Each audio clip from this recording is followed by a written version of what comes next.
Janasena party 2014లో తెలంగాణలో హైదరాబాద్ నడిబొడ్డున మా పార్టీ అధ్యక్షులు శ్రీ పవన్ కళ్యాణ్ గారు స్థాపించడం జరిగింది.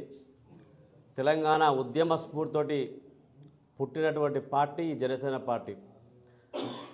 వారు పదే పదే చెప్తారు, నేను జనసేన పార్టీని స్థాపించడానికి కారణం ఇక్కడ తెలంగాణ ఉద్యమ స్ఫూర్తి ఏదైతే ఉందో దాన్ని తీసుకొనే నేను ఈ యొక్క జనసేన పార్టీని ఏర్పాటు చేసి స్థాపించడం జరిగిందని పలు సందర్భాల్లో జరుగుతున్న సభలలో పదే పదే చెప్తూ ఉంటారు. అందులో భాగంగా తెలంగాణ రాష్ట్ర నాయకత్వానికి, తెలంగాణ రాష్ట్ర క్యాడర్ అందరికీ కూడా వారి దగ్గర ప్రత్యేకమైన స్థానం ఉంది. తెలంగాణ వాళ్ళందరికీ కూడా ముందుగా ఏ కార్యక్రమం చేసినా తెలంగాణ నాయకులను, తెలంగాణ పార్టీల శ్రేణులను ఉద్దేశించి వారు మాట్లాడతారు ప్రతిసారి కూడా. మేము అదే వారి యొక్క పవన్ కళ్యాణ్ గారి యొక్క వారి ఆశయాలు, వారి భావాజాలానికి మేము కట్టుబడి ఉండి మేము రాష్ట్ర నాయకత్వం అంతా కూడా ఎప్పుడు నిరంతరం మా పార్టీ అధ్యక్షులు ఏదైతే సూచనలు చేస్తారో దానికి అనుగుణంగా తెలంగాణలో మేము పనిచేయడం జరుగుతుంది. అందులో భాగమే ఈరోజు తెలంగాణ వ్యాప్తంగా జరుగుతున్న మున్సిపల్ కార్పొరేషన్ ఎన్నికలలో జనసేన పార్టీ తరఫున ఉన్నటువంటి క్యాడర్ మా రాష్ట్ర నాయకత్వానికి ఒత్తిడి తేవడం జరిగింది. మా రాష్ట్ర నాయకత్వంలో ఒత్తిడి తేవడం ఎందుకంటే ఇది గతంలో మనం చూసాం, అధికారంలో ఉన్న పార్టీ ఎన్నో అవాకులు చెవాకులు చేసి మా పార్టీ అధ్యక్షుడు గురించి చిల్లరగా మాట్లాడిన వ్యక్తులు మినిస్టర్ స్థాయిలో ఉన్న వాళ్ళు కూడా మాట్లాడారు. దాన్ని చూసి మా క్యాడర్, జనసేన పార్టీ క్యాడర్ అందరూ కూడా వాళ్ళు రాష్ట్ర నాయకత్వానికి ఒక బలంగా గొంతు వినిపించారు.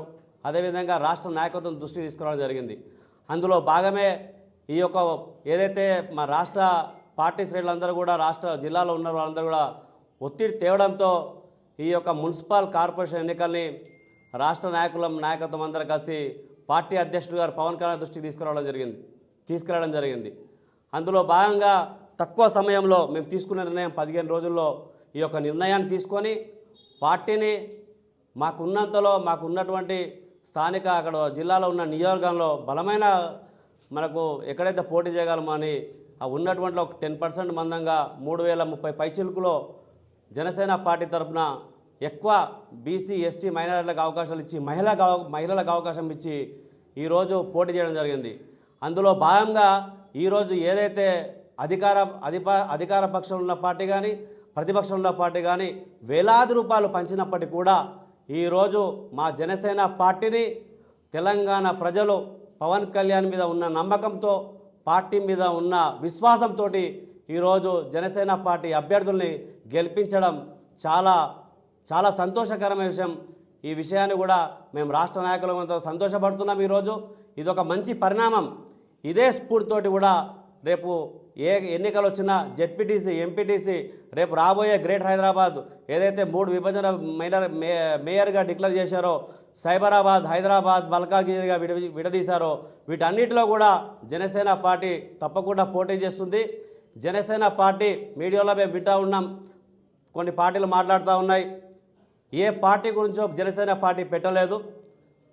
ఈరోజు పోటీ చేసిన సందర్భంలో జనసేన పార్టీ కేవలం 15 రోజుల్లో ఈరోజు మేము ప్రచారం చేయడానికి కూడా మాకు అవకాశం లేకుండా ఉన్న తక్కువ సమయాన్ని కుదుర్చుకొని అభ్యర్థులు నిలబెట్టి ఈరోజు చాలా చోట్ల ఇప్పటిదాకా మహేందర్ రెడ్డి గారు, శంకర్ గారు చెప్పినట్టు చాలా చోట్ల కూడా కొన్ని ఓట్లతోటి 2వ ప్లేస్లో వెళ్ళడం జరిగింది.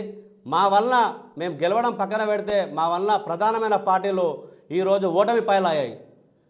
మీ అందరికీ తెలుసు, ఇప్పుడు సాయంత్రానికి ఇంకా కొన్ని ఎన్నికలు జరుగుతున్నాయి, కొన్ని ఇంకా మనకు రావాల్సినవి ఉన్నాయి, ఇంకా కొన్ని చోట్లకి వెళ్ళి మేము కూడా ప్రతి ఎన్నికల్లో కూడా జనసేన పార్టీ ప్రధానమైన పార్టీలకు ధీటుగా తెలంగాణలో ప్రతి ఎలక్షన్లో పోటీ చేయబోతున్నాం.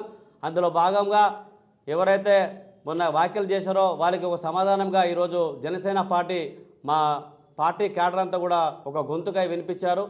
ముఖ్యంగా ఈరోజు ఏదైతే జనసేన పార్టీని తెలంగాణ రాష్ట్ర వ్యాప్తంగా ఆహ్వానించి వారి ఓటు ద్వారా ఒక న్యాయమైన డబ్బులు పంచినప్పటికీ కూడా ఒక నీతి నిజాయితీ గల వ్యక్తి శ్రీ పవన్ కళ్యాణ్ గారు పెట్టినటువంటి జనసేన పార్టీని ఆహ్వానించి ఓటు వేసిన ప్రతి ఒక్కరు కూడా మా జనసేన తెలంగాణ రాష్ట్ర నాయకత్వం తరపున హృదయపూర్వక ధన్యవాదాలు.